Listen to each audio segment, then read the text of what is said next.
Our Prime Minister Anthony Albanese, we know he tells us all the time. I mean, it's a bit like, how do you know someone is a vegan? They tell you, right?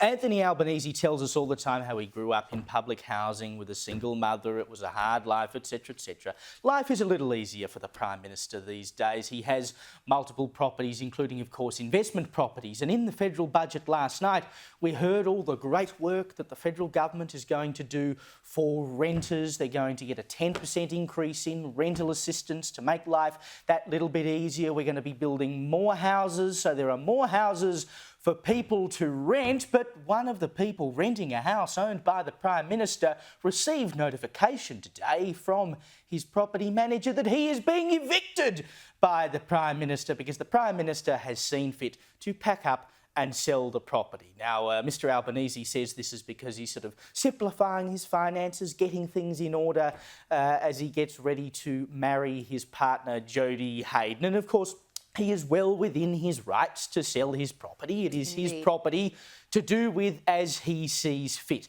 But it is a little bit funny, isn't it not, to see him, who goes on and on about what a terrible hard life he had as a kid, now having to get rid of a renter, the poor trodden-on people he's trying to help, on the night that he delivers the budget. And of course, his tenant is a Labor voter who really liked Albanese as Prime Minister, just not so much as landlord.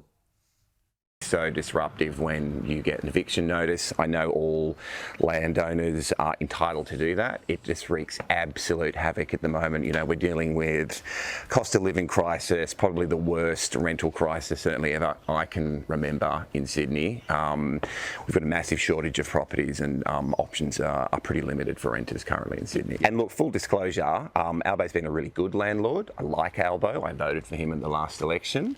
I'm supportive of a lot of the things that he does.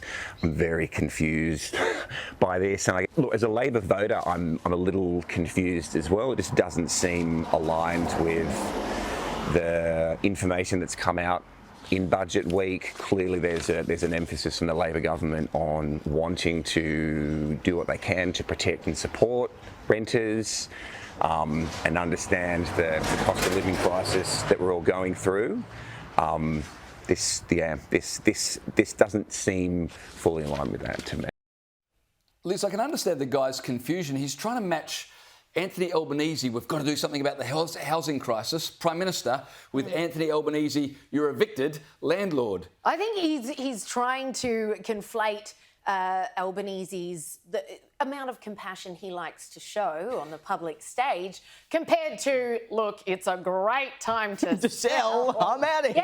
Get out. This guy's been given 90 days to get out. Evicted tends to have this depiction of someone being booted out, their belongings on the sidewalk.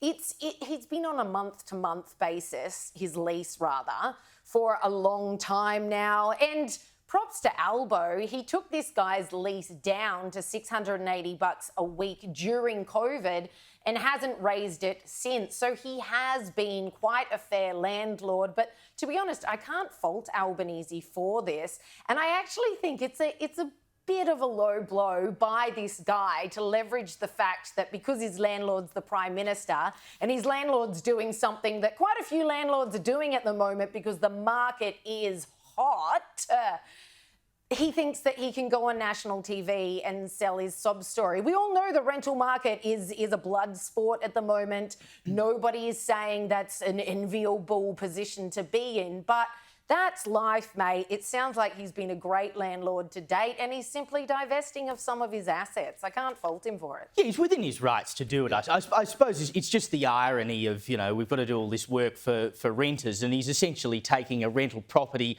off of the market. But, we don't know who's going to buy it, right? And who knows, it could be a foreign investor, it could be someone who goes and moves in there and lives in it, and good on them if they get their foothold in the property market. I've got to say, though, when I read the bit about how Albo had dropped his rent to $680 during COVID and hadn't adjusted it up since then, I did for a minute think, gee, I wish Albo was my landlord, because this fella, he's in Dulwich Hill, which is in the inner west of Sydney.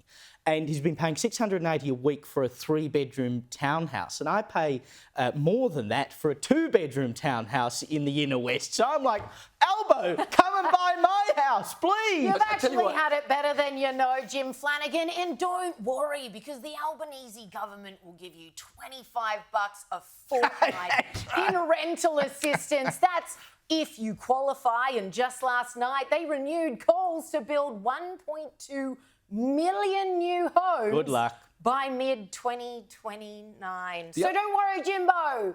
It's all going to be fine. The other curious part of this story is this guy got the notice in the mail that, hey, you need to look for somewhere else to live. He got it a week ago, but this story comes out today, the day after the federal budget. So the timing is interesting. The letter stayed hidden for a week, and today was a good day to bring it out. Indeed. It won't be easy under Albanese, as I think they say.